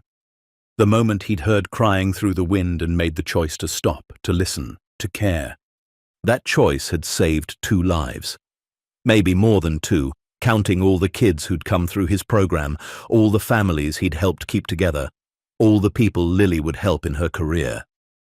It had started with 1 abandoned child and 1 broken man, and it had grown into something beautiful. Thomas pulled out his wallet and removed 2 photos he always carried. Emma at 7, grinning with a fish. Lily at 7, grinning with her first whittled bear. His daughters, different but equally loved. Both forever in his heart. Thank you, he whispered to the mountain, to the sky, to whatever force had brought them together. Thank you for giving me a second chance, for showing me that love doesn't end. It just grows. The wind whispered through the pines, carrying with it the promise of another season, another year, another chance to make a difference. And Thomas Brennan, the man who'd learned to live again, smiled and headed inside to start another day. Anyone can save a life if they're willing to stop when everyone else drives past, to love when it seems impossible, and to believe that broken people and broken kids sometimes fit together perfectly. As the morning sun warmed the stone walls of the mountain cabin, Thomas Brennan didn't reach for his rifle or his solitude anymore. He reached for his phone to call his daughter, to hear her voice, to remind her he loved her and was proud of the woman she'd become. The hermit who'd spent 15 years learning how to survive alone had become the father who'd spent 20 years teaching others how to thrive together. Because sometimes the coldest nights lead to the warmest homes. Sometimes the people left behind are exactly the ones meant to find each other. And sometimes a little girl abandoned in winter and a broken man who opened his door don't just survive, they build a legacy that reminds us all why love is always worth the risk. The end. Up next, 2 more powerful stories are waiting for you. Click to keep discovering hope with us. And don't forget to hit subscribe if you believe every life deserves someone who won't drive past.